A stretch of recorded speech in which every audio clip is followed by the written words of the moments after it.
안녕하세요. 땅땅땅 마담 제이입니다. 네, 오늘은 투자의 목적, 실수요용인가 아니면 투자용인가, 투자의 목적에 따라 어떤 땅은 투자해도 되고 어떤 땅 이런 땅은 투자하면 안 됩니다가 나눠질 건데요. 어떤 유튜브나 이런 강의 자료들 많이 보시면 뭐 이런 곳에 투자하지 마세요라는 것들이 이제 여러 가지 조건들이 많이 나오는데 그게 실수요용일 때랑 투자용일 때랑 굉장히 상반돼요. 토지를 투자하시는 분들의 상황에 따라 달라질 수 있다라는 것을 제가 짚어드리고 싶어서 투자의 목적 이렇게 이제 타이틀을 정하고 이제 진행을 하는 시간인데요. 일단 토지 개발의 사례 이미지샷을 제가 먼저 보여드릴게요.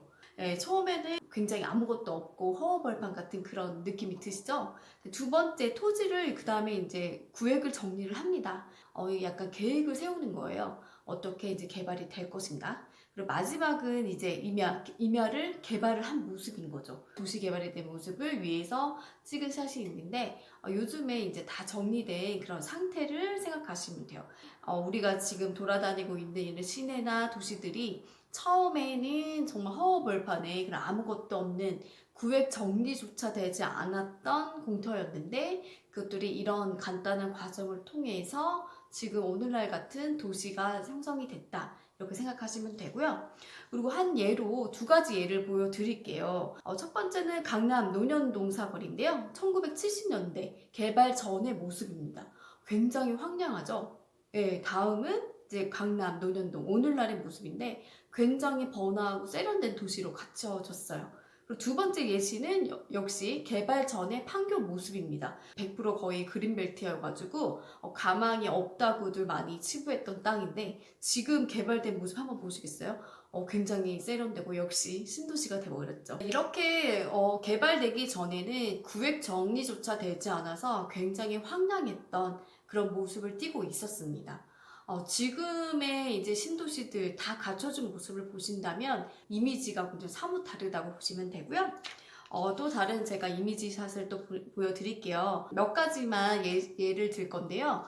이렇게 개발이 되고 또 역세권의 교통의 확충, 또 택지 개발, 재개발 등으로 향후 지가가 굉장히 상승했던 그런 예시들을 제가 잠깐 짚어드리겠습니다. 첫 번째는 병점역이에요.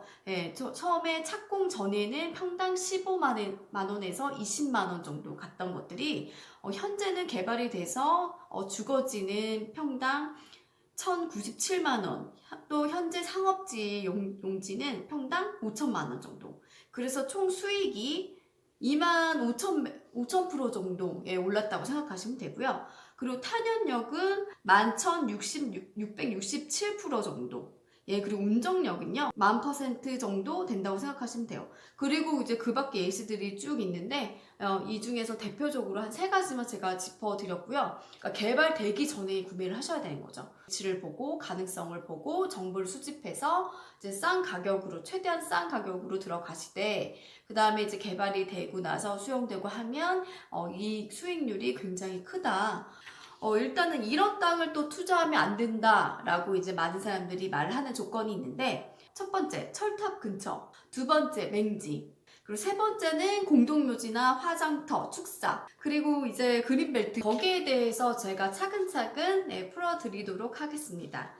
첫 번째, 철탑 근처. 그거를 이제 철탑 아래에 있는 땅을 선화지라고 하는데요. 제가 처음에 그랬죠. 투자의 목적이 중요하다고요. 어떤 건물 한 채로 내가 짓는다. 이게 바로 실수요인데요. 내가 직접 뭔가를 한다는 거죠. 그럴 때는 지금 바로 앞서서 제가 설명했던 그 요건 중에 하나라도 있으면 조금 어렵습니다. 물론 전기가 흐른다는 장점은 있지만 굉장히 외관상은 좋지가 않기 때문에 그걸 어떻게 처리할 수가 없고요. 두 번째, 맹지는 당연히 길이 없는 거를 맹지라고 제가 앞서서 설명해 드렸죠. 그렇기 때문에 이건 투자용이 아니기 때문에 맹지가 아무리 위치가 좋고 옆에 국어가 붙어 있다고 하더라도 이게 도로를 내기가 사실상 어렵습니다. 도로가 없으면 직접적으로 내가 개발을 해서 집을 지을 수가 없어요. 그리고 세 번째, 당연히 공동묘지나 화장터, 축사가 근처에 있으면 좋지는 않겠죠. 축사 같은 경우는 굉장히 좀 냄새가 너무 심해요. 그래서 그 근처에 뭔가를 이제 내가 짓고 살기에는 조금 어렵다. 그리고 많은 사람들이 또 매물 내놓았을 때 좋아하지 않는다 생각하시면 되고요. 또 당연히 그린벨트면 이거를 개인이 어떻게 풀어서 허가를 낼 수는 없겠죠. 그래서 나라에서 직접 어떤 필요성에 의해서 풀어야지만 이제 되는 거고, 개인이 개인의 용도 목적을 위해서 풀기는 거의 불가능에 가깝다라고 생각하시면 돼요. 그래서 이거는 투자의 목적에서 내가 실수요, 내가 직접 뭔가를 개발하겠다 하면 이 요건들이 절대로 있으면 안 되는 거고요. 이제 소액으로 투자하신 분들은 단필지를 사기가 좀 어려우세요. 단필지를 사려면 아무리 저렴한 땅이라도 억대 이상은 분명히 있어야 되는 거고요. 내가 이제 몇 천만 원밖에 없지만 나는 어떻게라도 조금이라도 땅에 묻어두고 싶다 또는 투자하고 싶다 하시면, 이럴 때는 위치만 좋다면 대기업이 들어온다든지 나라에서 개발될 예정이라든지 뭔가 경기도에 있지만 서울과의 어떤 접근성이 좋다 하시면 이런 지분 투자나 이제 투자용으로 하셔도 상관없다고 제가 말씀을 드린 거고요. 그래서 바로 앞서서 설명한 것처럼 내가 직접 개발할 거면 이런 요건들이 있으면 안 되지만, 내가 이제 투자용으로 위치만 좋다면 사실상 철탑 근처도 상관없습니다. 이유는 개인이 이제 철탑을 지중화 시키려면 하나당 1억에서 2억 정도는 이제 든다고 해요. 근데 기업이나 국가에서 하는 거는 1억에서 2억이면 그렇게 많은 돈은 아니에요. 그리고 이제 철탑이라고 해서 정말 큰 게 있어요. 절대로 묻을 수 없는. 그런 거 이외에는 작은 철탑들은 다 지중화 시킬 수 있는 그런 장점을 가지고 있기 때문에 위치만 좋으면 투자하셔도 된다, 이렇게 말씀드린 거고요. 또 맹지 같은 경우도 투자용일 때는 위치나 어떤 호재거리가 가장 중요하다. 내 땅이 옆에 바로 길이 없다고 해도 국어가 있다면 투자하셔도 좋다, 이렇게 제가 말씀드렸고요. 또 공동묘지나 화장터 축사 이런 것들은 내가 실수요가 아니라면 또 이야기가 달라진다 생각하시면 돼요. 특히 공동묘지 같은 경우는 이제 대부분이 본인의 선조를 모시는 일이기 때문에 굉장히 명당 자리인지 아닌지 본단 말이에요. 그래서 공동묘지라면은 대부분 햇빛이 잘 들고 남향일 가능성이 굉장히 높기 때문에 위치만 좋다면, 호재거리가 확실하다면 투자하셔도 좋다는 겁니다. 그리고 화장터도 마찬가지고요. 비호감, 사람들이 좀 꺼려하는 그런 조건들이 붙여져 있을 때는 보상가가 처리되는 경우가 있기 때문에 그걸 제가 룰이라고 말씀드리는 거고요. 또 그린벨트 같은 경우는 우리가 많이 알고 있는 뭐 판교라든지 광교, 호매실, 하남, 여기도 대부분이 다 그린벨트였거든요. 그게 이제 풀려서 신도시가 되는 과정을 보시면 이제 다들 느끼시잖아요. 그래서 그린벨트라고 해서 옛날에는 절대 불가한 상황이었지만 뭔가 투자용이고 위치가 좋고 호재거리가 있다면 반드시 그 경우에 따라서 풀려서 개발될 수 있는 확률이 굉장히 높기 때문에 투자하셔도 좋다라고 제가 말씀드리는 겁니다. 몇 년 전부터 LH에서도 광고를 많이 냈어요. 그린벨트 임야를 본인들이 매입을 하겠다. 또 한 앞으로 4년 정도 걸쳐서 여의도 면적의 80배 되는 규모의 그린벨트가 많이 풀릴 예정이다. 이제 순차적으로 풀리겠죠.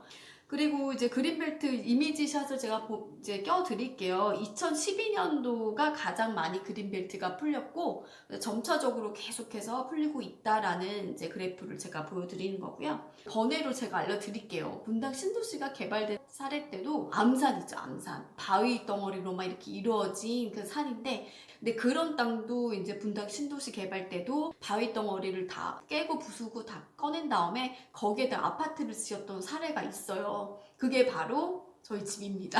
저희 아파트가 암산이었다고 그런 이야기가 있는데 그게 맞고요. 또 심지어 건너편에 있는 뭐 아파트는 계곡물을 메꿔서 아파트를 지었다고 해요. 그러니까 그것처럼 이제 대대적인 신도시가 확정이라면 뭐 땅이 부족하면 땅을 어떻게 메꿔서라도 아파트를 짓기 때문에 위치만 좋다면 어떤 땅이든 상관없다, 제가 말씀드리고 싶습니다. 그래서 먼저 투자하시기 전에 나는 실수요인가 또는 투자용인가 이거를 확실히 명확하게 구분짓고, 또 내가 가지고 있는 예산이 과연 얼마인가를 보시고 접근하면 좋을 것 같습니다. 네, 지금까지의 선례들을 봤을 때 개발된 면적의 74% 정도가 지분 투자했던 그런 땅들이었다, 이렇게 생각하시면 되고, 이런 지분 투자요도 일단 등기 방식이 두 가지가 있는데 공동 등기 방식이 아닌 지분 분할 등기 방식. 토지 같은 경우는 공동 등기로 하실 경우에는 아예 팔지를 못한다고 생각하시면 되거든요. 그렇게 투자를 하시면 안 돼요. 지분 투자를 하시지만 지분 분할 등기 방식. 그러면은 나중에 개발될 때까지 기다리지 않아도 내가 어느 정도 수익이 창출하면 자유롭게 파실 수가 있거든요. 근데 공동등기를 하실 경우에는 주변에 만장일치를 받아야 되기 때문에 그 사실상 불가능이라고 보시면 돼요. 사람들이 지분 투자하면은 되게 안 좋게 보는 경우가 있는데, 하지만 실수요가 아니라면, 투자용이라면 상관이 없다. 대신 등기 방식은 등기는 절대 안 되고, 지분 분할 등기, 아파트로 치면 구분 등기 방식으로 가시면 상관이 없다 라고 제가 말씀드리고 싶습니다. 토지의 투자는 저는 지금이 굉장히 적기라고 보시면 되거든요. 지금 당장 적극적으로 해라 라고 권유해드리고 싶습니다. 네, 지금까지 땅땅땅 마담 제이였습니다. 다음 시간에 또 뵙도록 하겠습니다. 감사합니다.